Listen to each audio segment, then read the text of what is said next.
नमस्कार, आपने देखना शुरू कर दिया है द एंगल और मैं हूं आपके साथ छवि अवस्थी। फोन टैपिंग का मामला बढ़ता जा रहा है। जिस तरह से विपक्ष इसको लेकर सरकार को घेरने में लगा है, जिस तरह से सवाल किए जा रहे हैं, जैसे हंगामा किया जा रहा है, लग रहा है कि विपक्ष इस मसले को इतनी जल्दी छोड़ने वाला नहीं है और पूरी तरह भुनाने के मूड में है।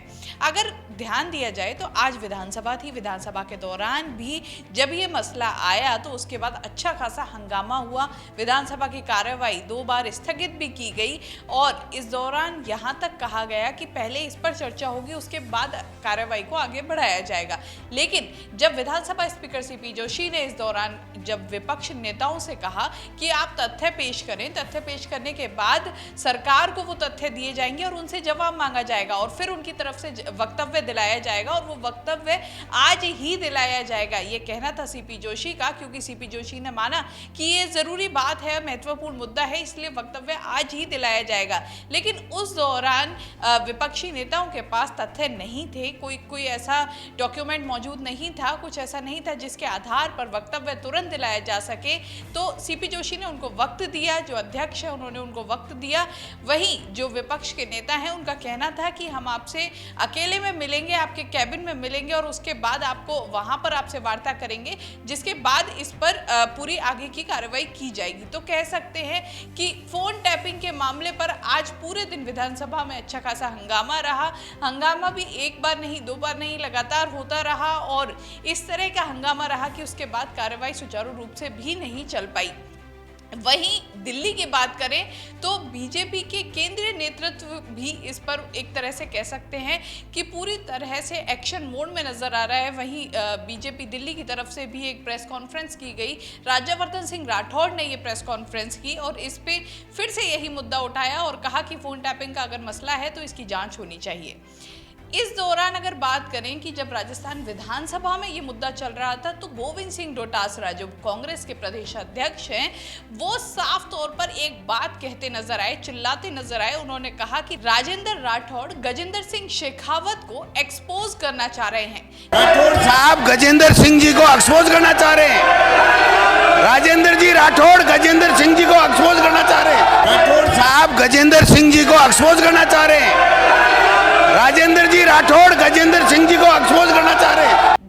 बार बार में गोविंद सिंह डोटासरा यही बात कह रहे थे और चिल्ला रहे थे कि राजेंद्र राठौड़ गजेंद्र सिंह शेखावत को एक्सपोज करना चाह रहे हैं। अब हम आपको ये बता देते हैं कि वो ये क्यों कह रहे थे। दरअसल गजेंद्र सिंह शेखावत का तथाकथित जो ऑडियो आए थे उनमें नाम था और कहा गया था कि इन ऑडियो में जो आवाज़ है वो उन्हीं की है और जो डीलिंग हुई है खरीद फरोख्त को लेकर, जिस तरह से उस समय की खबरें आई थी मीडिया में, तो कहना था कि वो गजेंद्र सिंह शेखावत की आवाज़ है और उनका नाम इस पूरे मसले पर आया था। खुद कांग्रेस के कई नेताओं ने आरोप भी लगाया था। हालांकि बीजेपी हमेशा इससे इनकार करती रही है, लेकिन जो ऑडियो उस समय वायरल हुए थे उसमें कहा गया था कि आवाज़ गजेंद्र सिंह शेखावत की है, लेकिन इसकी कोई पुष्टि नहीं हो पाई क्योंकि गजेंद्र सिंह शेखावत ने भी वॉइस सैंपल देने से इनकार कर दिया था। और उस दौरान जब ये मसला उठा था तो जब बीजेपी के इन कुछ नेताओं के, जिसमें गजेंद्र सिंह शेखावत की अहम भूमिका नजर आई थी, वहीं कांग्रेस के भी भंवरलाल शर्मा की आवाज़ थी, कहा गया था कि ये इनकी आवाज़ है, हालांकि इसकी भी कोई पुष्टि नहीं हो पाई। तो उस दौरान जो नाम आया था, मुख्य रूप से जो कह सकते हैं कि कहा गया था कि इस पूरे जो एक गेम प्लान है उसमें गजेंद्र सिंह शेखावत का अहम रोल है।